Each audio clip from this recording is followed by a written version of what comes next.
I think your t-shirt is already quite a good intro. Right? Yeah. Do I want to know about stay hungry, stay foolish? Yeah, exactly. Yeah. Always stay foolish. That's the most important I thing. think so too. I agree. The future of humanity is the future of good soil. And I talk about it today with my guest, Veronika Bond. Thank you so much for inviting me here. Well, thank you for coming.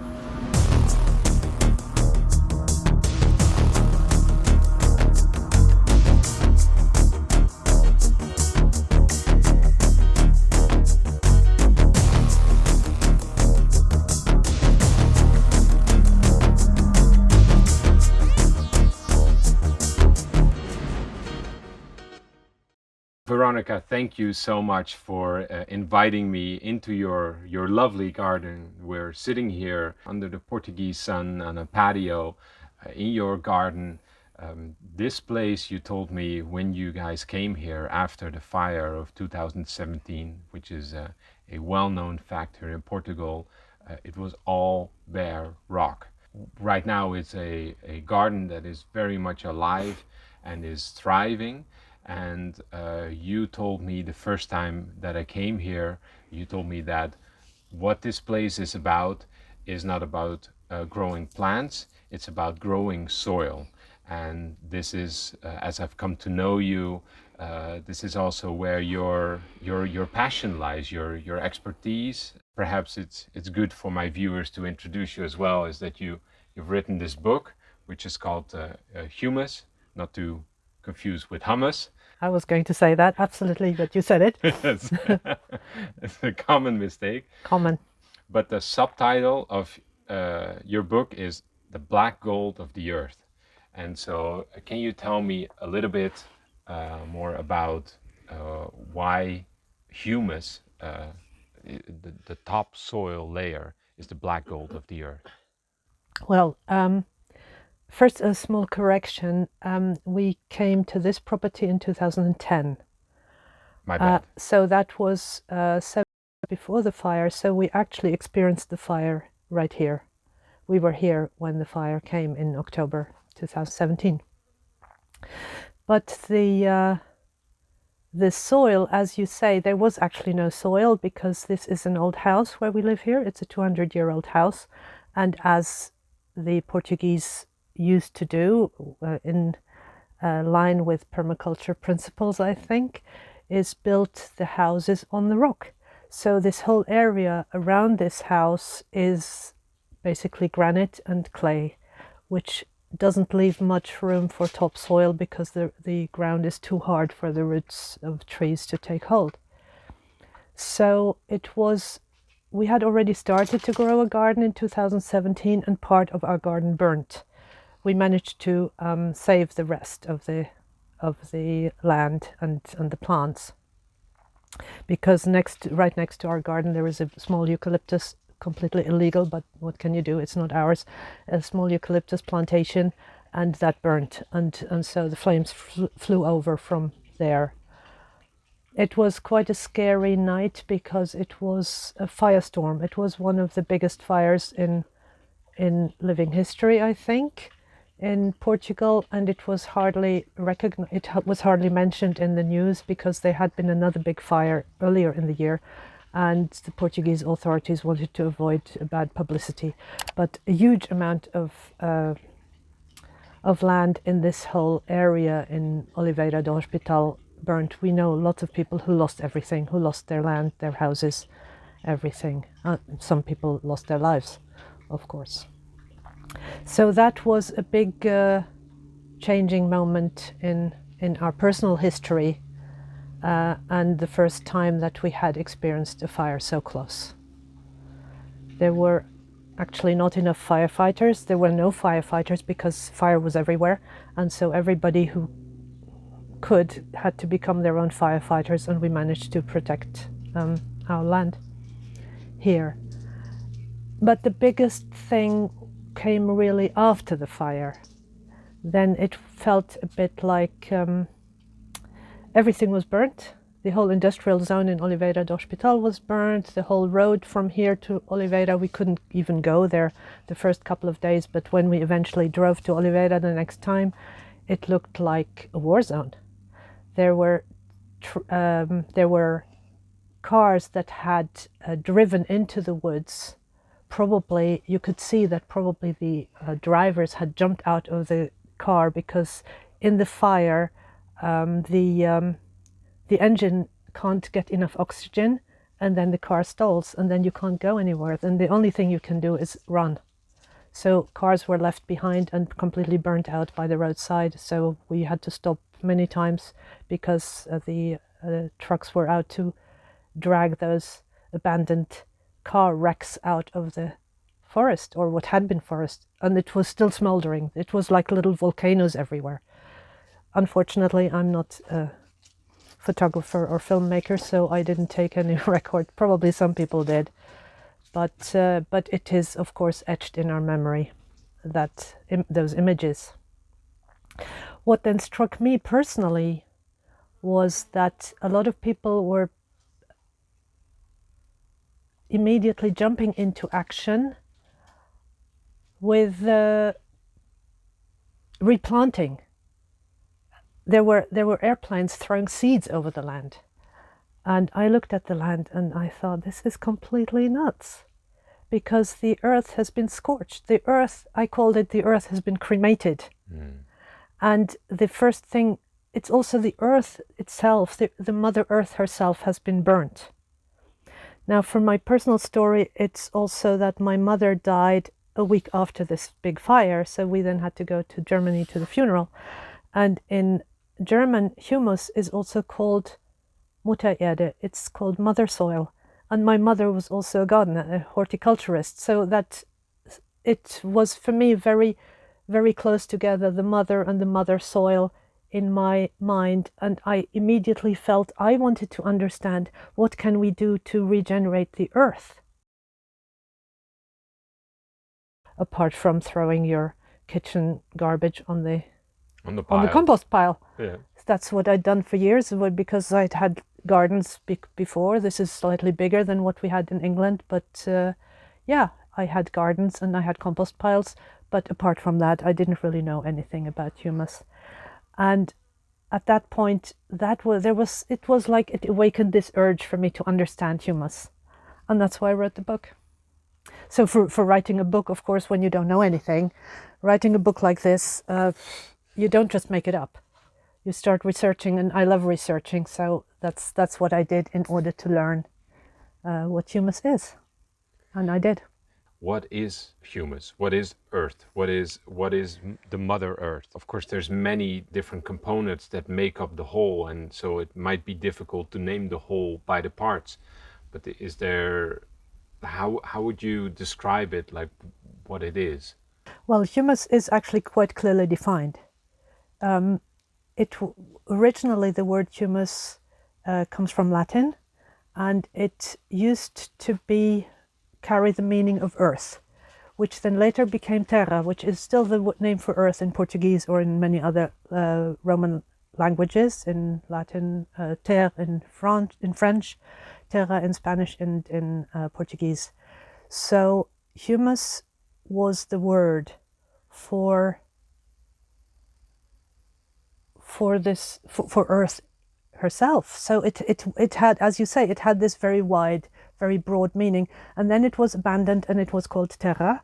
Humus got completely forgotten, and then I'm describing it in, I go a little bit into the history of the word, because I'm originally a linguist by training, and the word, I think, was reintroduced by a German soil scientist or something like that, but I don't remember every detail, every name and number that I've written in the book. That's why I wrote the book, so I can look it up. Yeah, you can forget about it. And by the way, I want to mention, if people are interested in reading your book, you made it available publicly online. It is freely available on academia. We'll put the link in the description, and people can look it up, so people can read it themselves. But, precisely. Yeah. Yes, thank you for mentioning that. Yes. So that was my starting point, the word, because for me the starting point is always the language. What does the word actually mean? So that was interesting to me, that also humus in English is the same, comes from the same root as human. And humus and human are actually cousins. We are very closely related to the earth. We are made of the earth, and we become the earth when we die. And every living being becomes the earth. But what exactly is humus is now quite more specific and precise. What we're talking about here is the topsoil. And the topsoil is what is produced by Mother Earth herself. It's confusing to use these same words for different things, but Mother Earth is of course also the whole planet, and Mother Earth with all the different creatures, soil creatures, animals, plants, the leaf mold, the dried leaves that fall, or needles or whatever falls in the forest. The forest makes her own humus, makes her own soil mother. So the plants and the soil are really an entity. Like the soil become the top, but it's only the topsoil, because the roots only reach at different plants have different reaches downwards, but they don't grow into the rock, with some few exceptions, of course. But mostly they are sustained by the topsoil. And when we're talking about the topsoil, like what are we talking, like 5 centimeters or? Good question. Great question. There is actually no such thing as so many centimeters, but there used to be a so-called humus belt all around the earth. And that humus belt cuts through roughly where Ukraine is now, Moldova. That used to be 1 meter deep, because it had been undisturbed for, I don't know, centuries, maybe thousands of years, I don't know. But then came a time, I probably written about it in the book again, and I'm terrible at remembering numbers, so I'm not going to go there. But I know that it was 1 meter deep, and it was destroyed at some point, which coincides with also all the chemical agriculture and big agribusiness. And then it was exploited, so the humus belt vanished. The humus belt that spanned all around the planet all but vanished, and it takes a very long time to make only 1 centimeter of topsoil for nature herself. Right. The interesting thing is that humans, as the cousins of humus, we have both the power of just complete destruction of the humus, but we can also regenerate the humus. We can do both. And when we engage in the regeneration of the humus, we can hugely accelerate this process, which is really ultimately a process of transformation. And it is plant materials and animal materials, so the animal poo, the shells of snails, everything, also the dead bodies of all living beings, including humans, that all becomes topsoil when it transforms. And the soil life, which is actually engaged in this process, is billions of creatures, most of which we can't even see with a microscope, or maybe very very sophisticated microscope. But even then it is difficult, because as soon as you take it out of the soil and out of its natural habitat, it dies. You can't watch that in the laboratory. And that was the interesting thing. So we come here, if you ask me the question, why did you write this book? There are other books on humus. Right. I'm not the first person to write a book on humus, but I wrote this book as a complete layperson. I was a gardener, but not particularly a good one or professional one, just amateur hobby gardener. But one of the first things I discovered was that a lot of information is written in German and was never translated into English. And because I have access to both languages, I'm native German and naturalized British, so I'm quite comfortable in both languages. And I then started researching also a lot in German, and especially those resources that have never been translated and I found very interesting material that I wanted to make available in this book. So when I first started to write and research, the idea was not to write a book. The idea was for me to learn about humus and what can I do to help regenerate this. So I had, after the fire, the first thing I did after the fire was build a compost heap. That was before I started to write the book. And it just felt to me, it was a spontaneous, intuitive, instinctive kind of thing of what do you do when everything around you has burned, apart from talking to the people and listening and standing with them in their grief when the neighbor has lost all his sheep and stuff like that. So you stand with the people and they cry and they look over the burned fields and have lost everything. So it is a very, very humbling moment.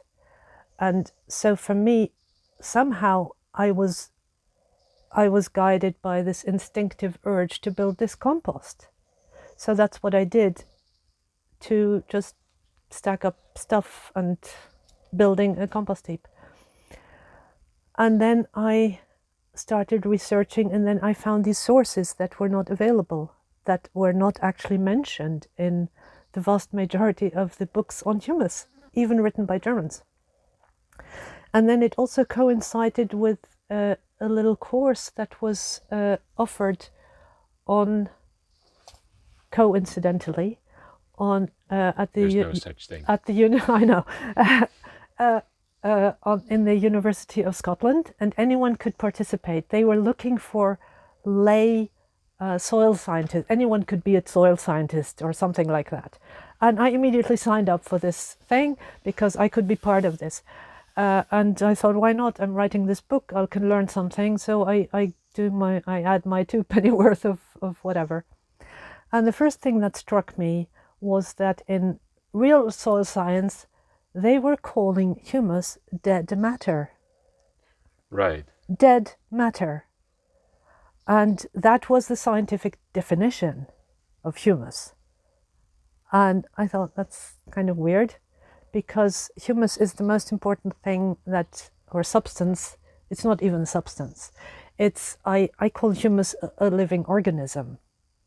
And it is what gives life to plants, and plants give life to us, and plants give life to animals, and it's all somehow linked together. In the garden, when you learn to work with humus and put humus in the rhythms of the seasons, you add humus to the soil, you learn that the humus, the topsoil, that little however much you have, becomes like the placenta that nurtures the new plants. So that can't be dead. And it's not matter either. So then I found some interesting guy who's called Raoul Francais. In the early 20th century and until the he died, I think, in the 1950s or 60s or something. So he lived through the First and Second World War. And he comes from Austro-Hungary, or however you pronounce that. Right. Austro-Hungary. He comes originally Hungarian, but Austria and Hungary were one country. Yes. And he stumbled into science. He was a kind of Wunderkind in that field. He became a member of the professionals around soil science at the University of Vienna at the age of 16, 17, very young. Yeah. Because he was so knowledgeable and he was so switched on in this particular field. So some people have the gift of music or whatever, and he had the gift of connecting with the soil science. Yeah. So he began to work he then had a professor who took him under his wings, and he did some research by the Black Sea. And there's the swamps or the wetlands around the Black Sea. So he was sent there for some field work, and he discovered, that was part of his project, he discovered that there was in the earth, not just in the water, but in the soil, there was the soil life. Because he didn't take the samples into the laboratory and put them under the microscope, where all the soil life instantly dies, and then they think it's dead. So he actually looked at it in the field. And that made all the difference. So he then coined the word edaphon. Have you ever heard of the word edaphon? No. Isn't that interesting? Yes.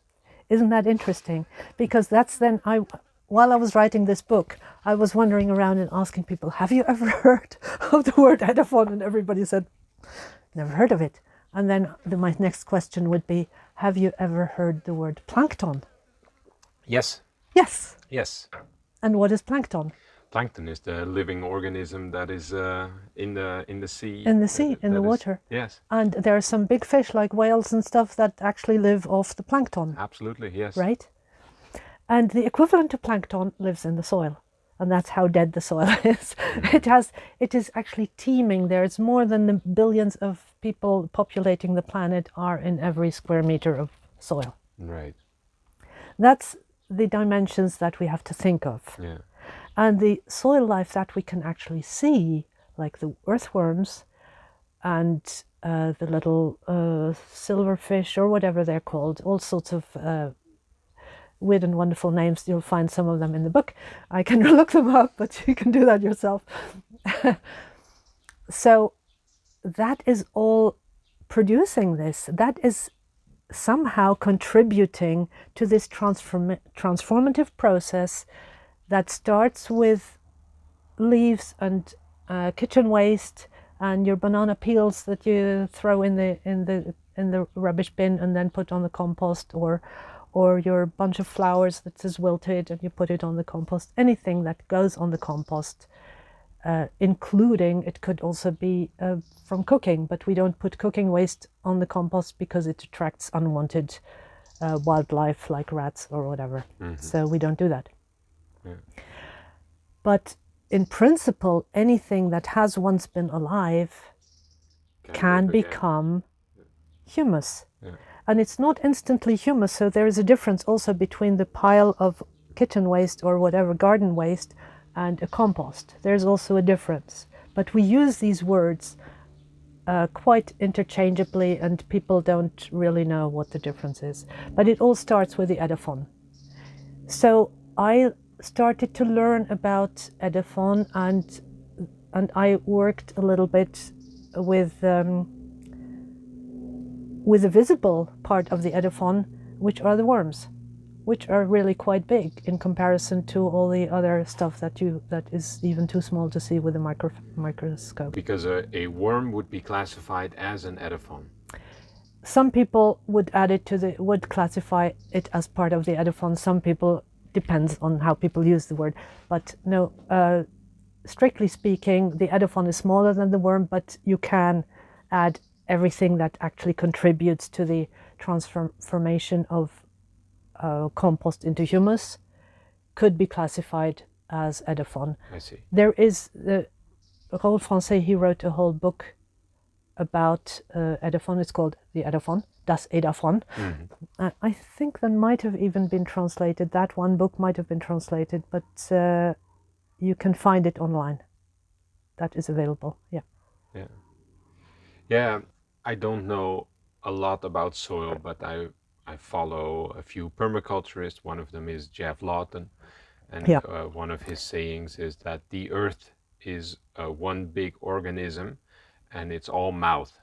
So it eats everything that you throw on top of it, and by that he means prunings, everything that you know, which is why the chop and drop method and the mulching and all of these things. Once it lands on the topsoil and once it has enough water, it will eventually become part of that soil, and then thereby you talked about increasing the amount of topsoil.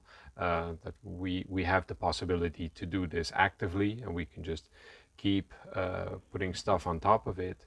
You know, if you think about it, it's the bottom of the pyramid, and if the bottom of the pyramid disappears, there's no more pyramid. So it really is essential part of life. And thinking about this, I also wanted to ask you about what are the most damaging causes to topsoil disappearing everywhere. I see a lot of land. I walk the land a lot here in Portugal, and I see a lot of grass, and they mow the grass, and underneath there is clay, rocky. Well, I hesitate to call it soil anymore because, but it's ground, clay, rocky ground, and they mow it, and then new grass grows, and the grass that is mowed is being put into a pile and then taken off the land, and then, or maybe they even leave it. But there is no culture of actively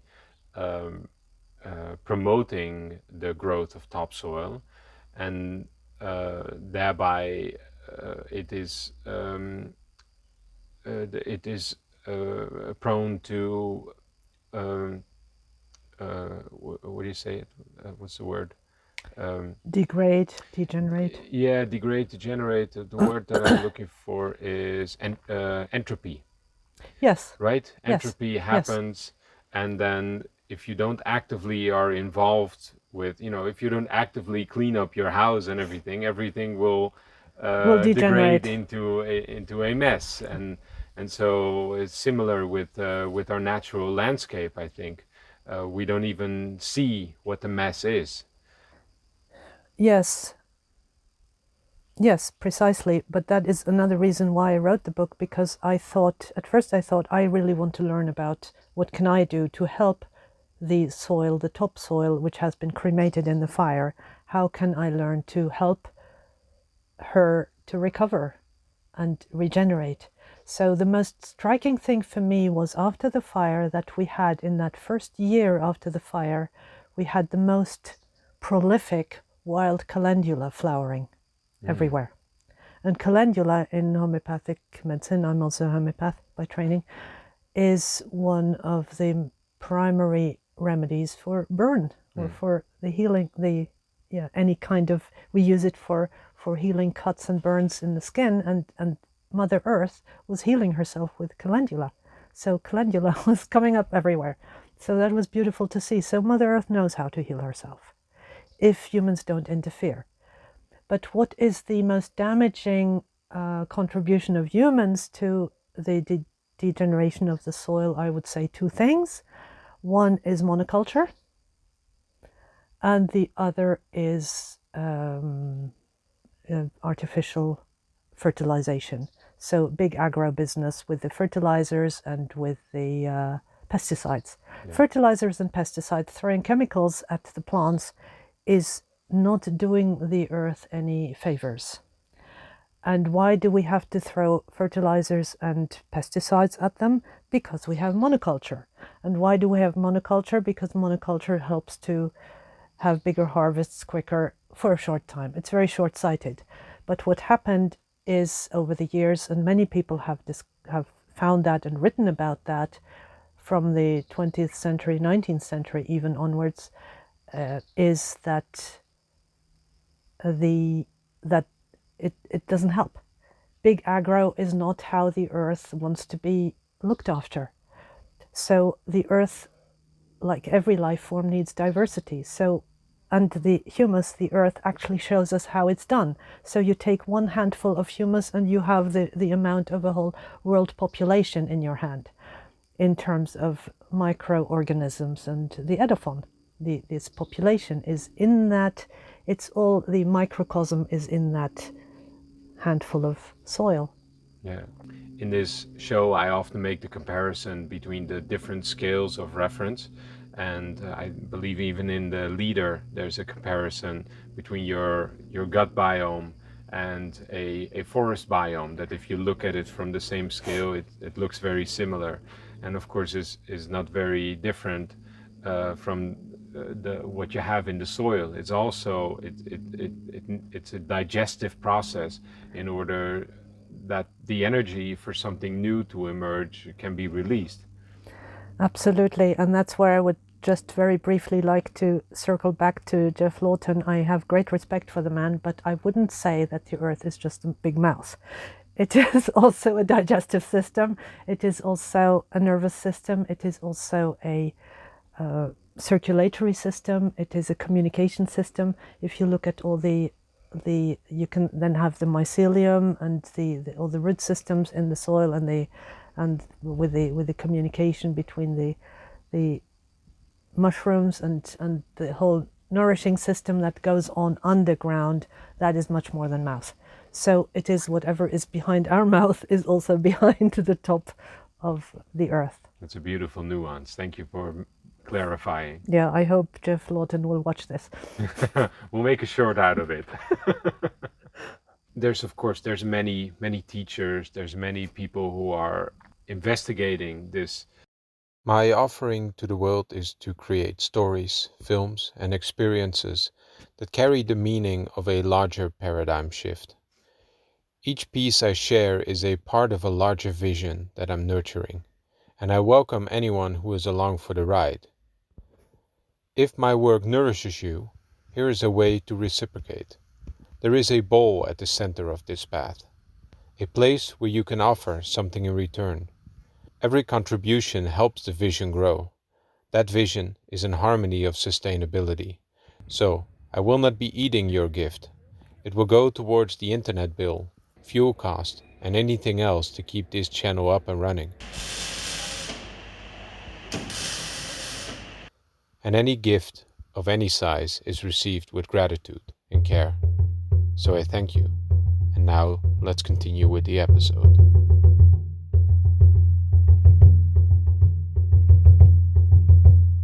Well, let's say a small silent renaissance of how to care for the earth, and it's interesting to me that you do this recovery of information that is in the German literature, and therefore it being locked up and nobody really looking into it. It's amazing that all it takes is a translator to just say like, hey, look at what we have here, and then therefore unlocking complete new ways of looking after the world. Of course, the old Germanic people that were very connected to the earth had a very different perspective upon how the earth grows and how it's all connected.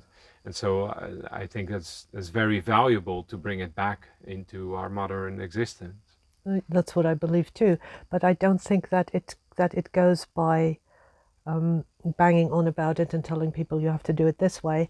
It takes individual people, and I wrote this book for the people here who are coming here specifically to grow their own food, and so they can pick it up, and I make it available for free.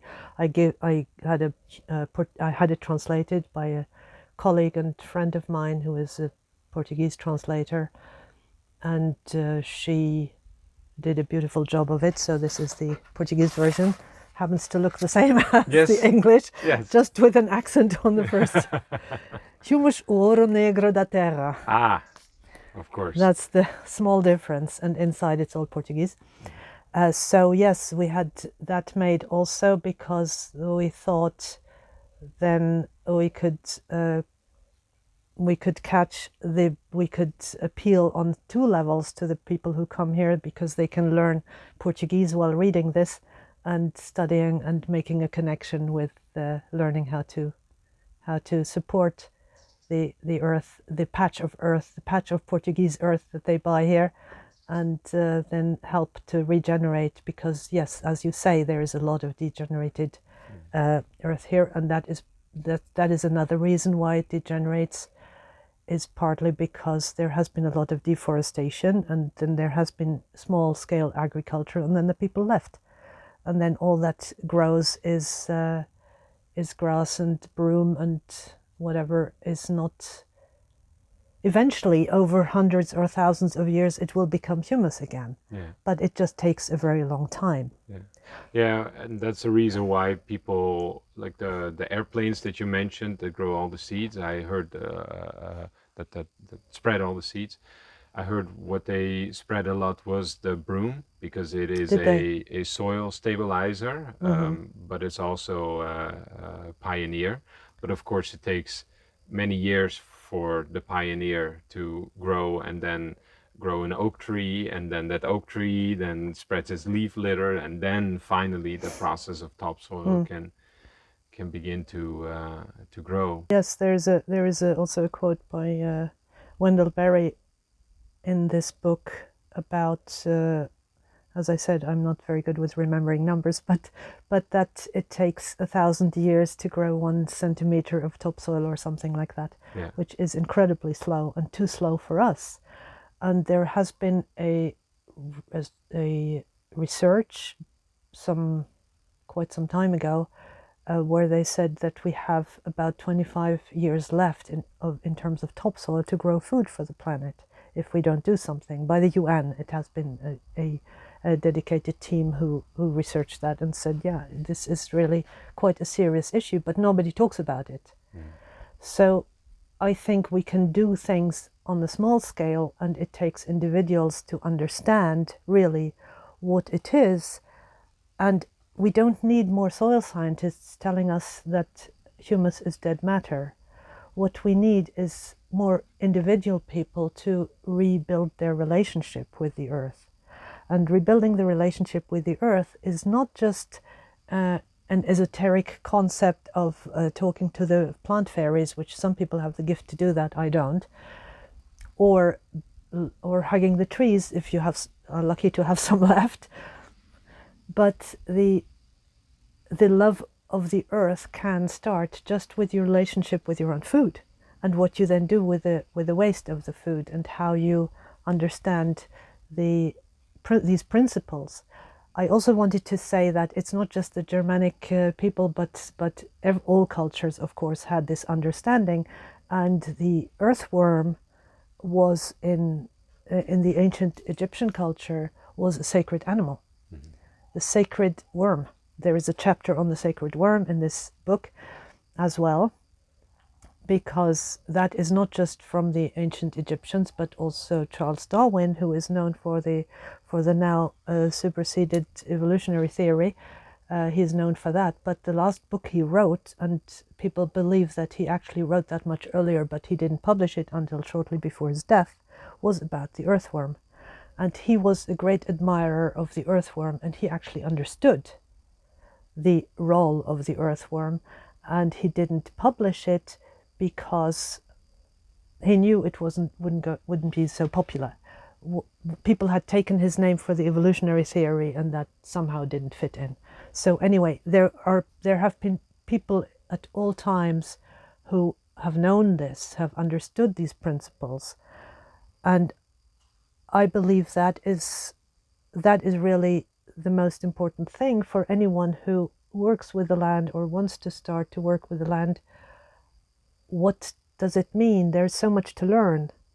And a lot of Portuguese people, they are growing food, but a lot of them, unfortunately, are also using pesticides or relying heavily on pesticides and artificial fertilizers.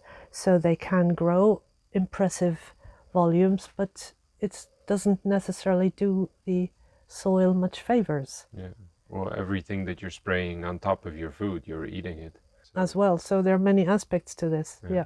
So we don't really want to do that, because it is whatever we put in the soil, we put also in our own bodies. Gut. Yeah. In our own gut. And then we are surprised that we're getting sicker and sicker. Yeah.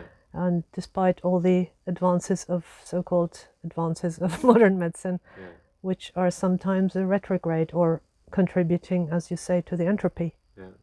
But it always comes back to, you mentioned the entropy, it always comes back to the diversification. And what the soil needs is diversity, and what we need is diversity. And this book is really both a little bit a practical book. There are recipes, there are ideas of what anyone can do. Some people, after I wrote this book, the friends came to me who lived nearby, and actually their quinta got burned in the fire. And one of the questions they asked was, and so what is the best way to make humus? And I said, well, what's the best way to make a cake? Or what is the best way to make a soup? It depends what you've got. It depends on the ingredients and what you like to eat. And so humus helping to the earth to restore is very similar to the process of cooking or baking. You have the ingredients, and the ingredients you have through what you use in the kitchen. You have the ingredients to what's growing already on your land. Anyone can start on their land because something grows. There can be grass that grows, there can be broom that grows. Anything that grows can be combined with other diverse substances. You can add a bit of horse manure or chicken manure, whatever you've got, or get some from friends, and you mix that together and you can start on a very small scale. Yeah. So take me into your kitchen, your garden kitchen, where you have all kinds of tools. How do you bake your cake? Of course, I know you have your compost area, which I've seen before. We'll put some film on top of it so people can see a little bit. But what is your approach? Like if you have like a mindset when you start to cook, what is your mindset when you start to work with soil? Are there any principles that you rely upon, or is there any idea of how you approach Mother Earth? Yes, definitely. So we use whatever we can from the garden. So everything we harvest from the garden. So we harvest not just the fruit, but we harvest all the leaves, we harvest the branches, even the brambles. We harvest everything and make a separate pile for the brambles. We have biomass collectors, which is not suitable for every land, but for our garden it's suitable. So we have these biomass collectors, which look to the layperson like a compost pile, but it isn't. It's just a collector where we throw all the garden rubbish in. Then we have one pod where we throw all the kitchen waste in. And we have a separate one where we throw all the citrus peels, because we don't mix them with the other kitchen waste. Because I started actually in the beginning, I had also a worm hotel. I wanted to learn what the worms like and don't like, and study a bit their behavior and what they need. Because if you understand what the soil creatures need, you understand humus. It's the life that you need to understand. So they don't like citrus. They don't particularly like onion and garlic, anything that is too sharp, too hot. They're not so keen on, but they love fruit, and they love most vegetables. So that is good stuff. And they are some of the primary transformers. Worms can also swallow small stones. So minerals are also essential in the compost. So they can, not just grains of sand, quite substantial, almost the size of the worm. They can swallow that, and that grinds the stuff, the peels. What I do is I cut stuff small. I don't just put a whole banana peel in the compost. I mostly crush all the eggs. Not everybody in the house, or when we have visitors, not everybody crushes their eggshells, but I do, because I know that it makes it easier for the worms. So I make the transformative process. The transformative process starts in my kitchen when I crush the things. We have a big shredder, so we shred a lot of stuff that we put on the compost, and all of that helps. So what I now call compost, I also use the words not so precisely in normal conversation, but precisely one pod where we throw all the kitchen waste on is really a kitchen waste pod. It's not really a compost yet. What we have made together, what I do every autumn and sometimes in spring as well, so spring and autumn are the times to do it. In between, the summer and winter are more the resting periods for the soil life. When the soil life is the most active and has the most energy is in autumn and spring. It depends on the temperatures. So that's when I make my compost pile. And the compost pile is basically reliant on the diversity. So we start always with a layer of small branches, broken down branches that keeps the airflow and also when it rains, which it does in autumn and spring here in Portugal, that the water can run through, that it doesn't become a mush and too soggy. Right, so the soil life won't drown, basically. That it won't drown out. So the soil life has good conditions to thrive in there. Right. We want a lot of creatures in there. They do the work. And so, and then I build up the layers, and we make layers no more than 10 centimeters. It can also be smaller, but what we do is it's not very strictly this ingredient and that ingredient, but it has to be a balance between brown and green. Brown is the dry leaves, for example, and then the fresh leaves. That would be the mix, and also a mix of plant and animal and mineral, the three so-called kingdoms of nature. So we get horse manure from a neighbor here in the village. We get sand, and we get, sometimes I buy some lava dust. Lava dust is very nutritious mineral, and also rock dust if we can get it, and also sometimes calcified seaweed. So it's from the sea. That is, you can buy that. It's calcified, so it has the lime around the seaweed. It's very nutritious to the soil. So we build the soil up with these kind of ingredients. So the calcified seaweed, rock dust, they're more like the spices in the cake recipe. Yeah. Or in the lasagna. Lasagna, yeah. I was thinking about lasagna because you're layering on top You're of layering, each other. exactly. You Yeah. put some fresh weeds. All the weeds go in. So fresh weeds, then a bit of sand sprinkled on top, and a bit of fresh horse manure. The fresh horse manure is good because that generates some heat, and the heat helps to break it down quicker. I personally hardly ever turn over a compost, partly because I have lots of other things to do and I don't have the energy to do it by myself, but also partly because it breaks down fairly quickly here in Portugal, so I don't need to.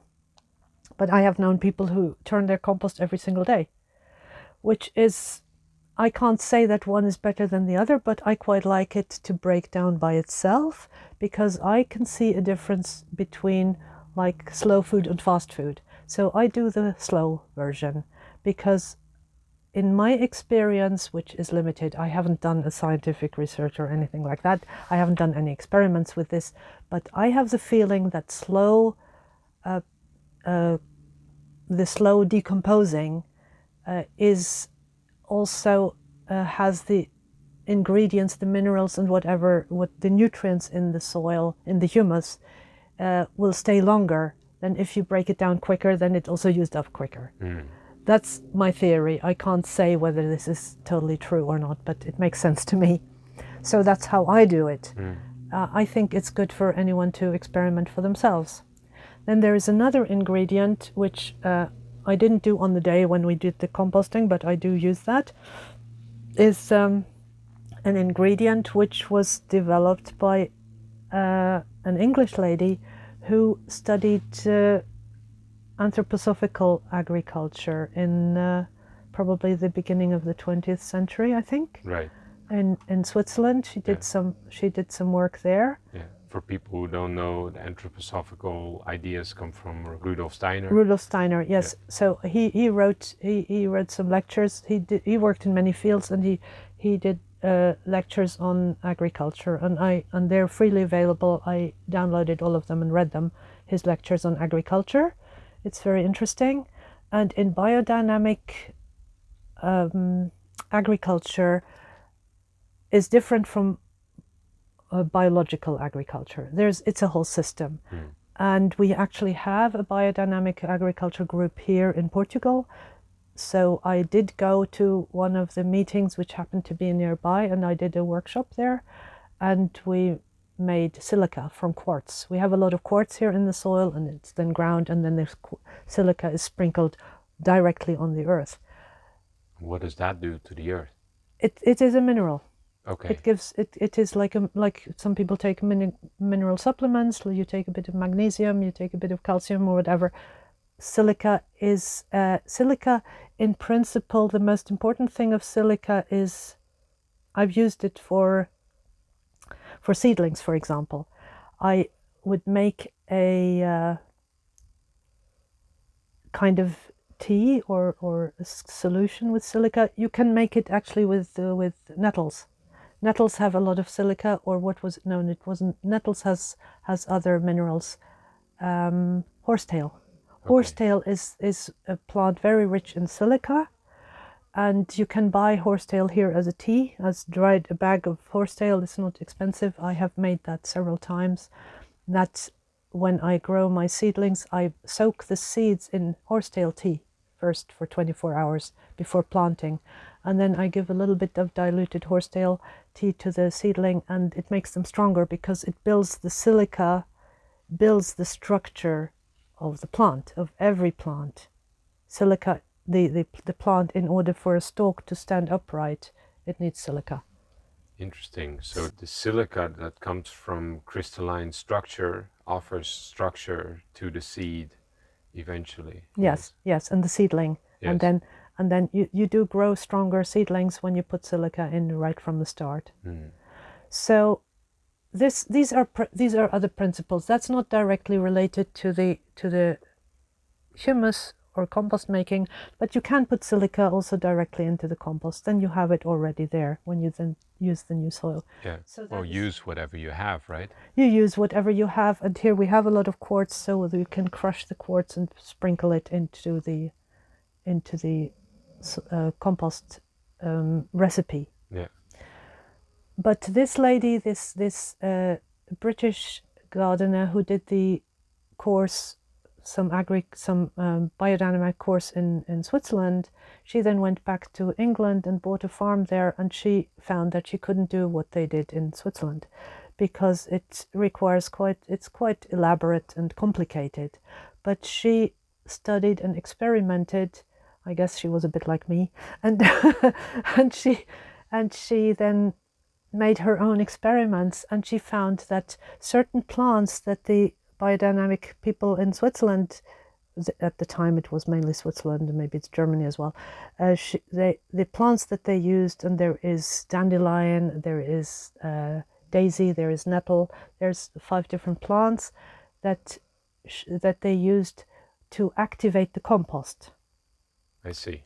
And it was quite an elaborate process there, but what she did was she used all these different ingredients, the same ingredients that you need for a biodynamic compost, and she made a powder from it. She made a preparation from it. So when you set up the compost, you can either put it in between the layers immediately, or after you have made the compost, and compost is of course a composition. That's where the word comes from.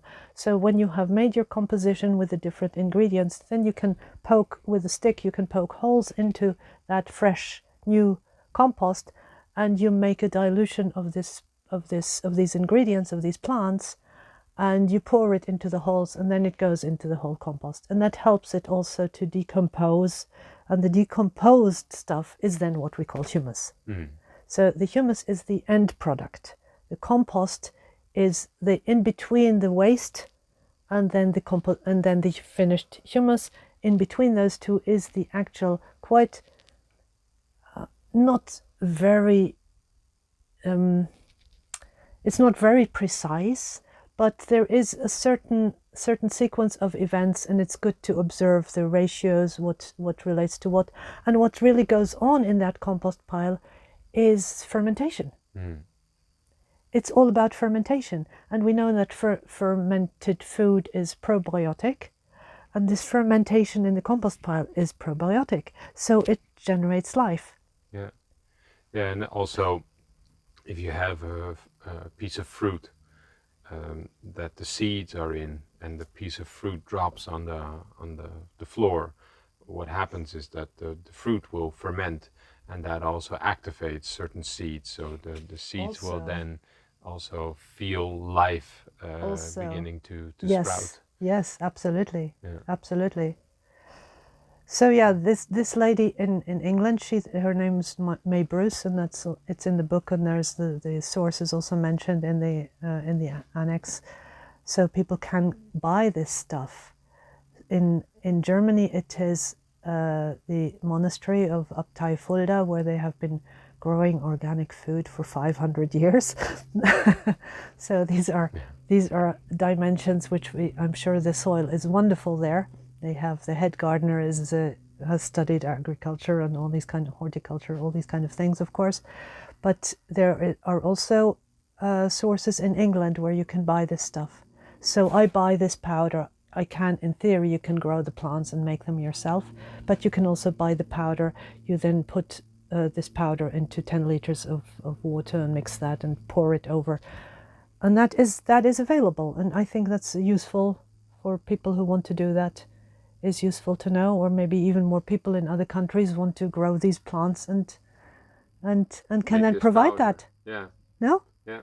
That is because that is interesting. So knowledge is also can provide then some kind of income stream for someone who has the capacity to grow these plants. And nothing is complicated about it. It's just that this is knowledge that we don't have to reinvent. We just have to rediscover. Yeah. It's all available.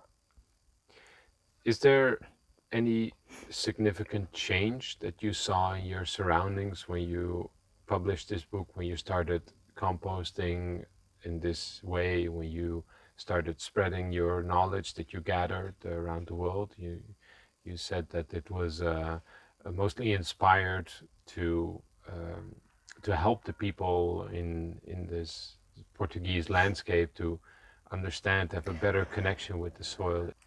Well, I have individual stories, but I'm not primarily a marketer or a salesperson. So I didn't walk around banging on people's doors and say, hey, you must read this book.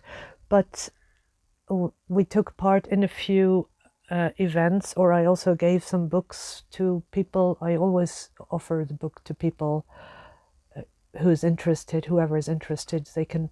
I have mainly Portuguese copies, so I give people who live in Portugal or move to Portugal, I give them a Portuguese copy. And here, if you're interested to learn Portuguese, here you can use this book, both to learn about gardening as well as to learn Portuguese, because nothing in it is difficult.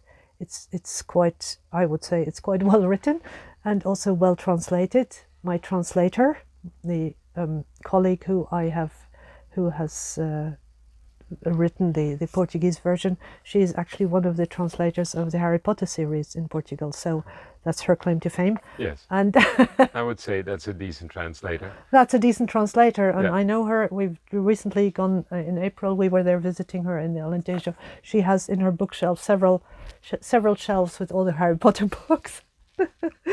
She even has a magic wand that her son gave her. Oh, that's perfect. It's wonderful. Her library is wonderful. Yes. So yeah, And your book is in that library. is obviously in that Yes. library, and she translated that book. Well, we have in the end we decided this one it was published by a German publisher, the English version, but this one we spoke to Portuguese publishers, but it was quite frankly ridiculous what they were offering. We went to Lisbon to say, yeah, we're interested. Then we made an appointment and we spoke to the publisher, and then they laid out the plan, and I was supposed to. Then they came out with all the details, and we were supposed to pay for it. We were supposed to do the marketing, and they would do, I guess, the printing, I guess. So I asked, Yeah. and what are you doing? Because I've already paid for the translation. I've already done the layout. Right? So we came back from that and thought, Then we spoke to a few printers, and then we found the oldest printing company of Portugal is in Lausanne, which is about less than an hour's drive from here. So we talked to them. It was beautiful. Very, very nice people. They were very welcoming, and it is much more worthwhile for me and much more satisfying for me to have the books printed there myself. And yeah, having spent so much time and money on this venture, I can occasionally spend another 300 for a batch of books. Yeah. And then if people want to give me something for it, that's fine, but it's neither here nor there. I can also, I take the book to food swaps, and I take some food, and people can take a book. Is it for sale anywhere online? I know that there's a free copy, but other people might like to have... I think the English book is also on Amazon, or it was. Maybe I have deleted it. I can't remember. I have to check that, because I'm also not terribly keen on Amazon, because it's, whichever way you turn, the publishing industry is so rotten. Yeah. I'm not interested. Yeah. I'm interested. It's ready for compost. I have written, I like to have a physical book. I can have that reprinted. It is probably, this you can get via the German publisher, definitely. I have a page that must still be active, that is probably here.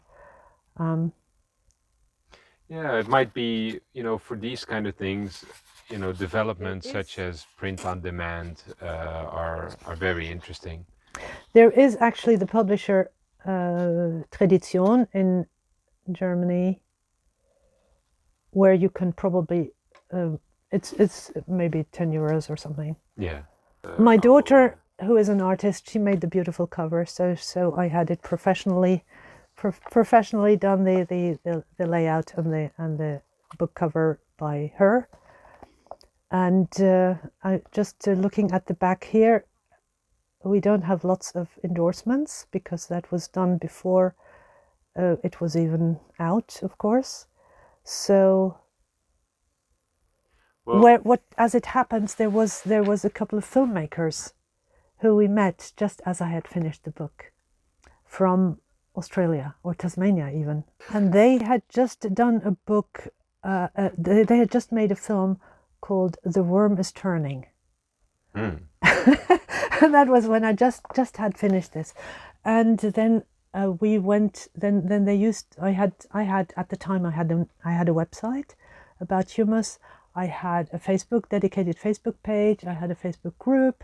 I had contacts through my Facebook page so I did a little bit of marketing. Yeah. A Facebook group with some group in contact with Famalicão, Villanova de Famalicão in the north, where there were some people also quite active. They were interested, and then we did a screening of their film, and we had a group of people, and we had a beautiful event here in Benfeita.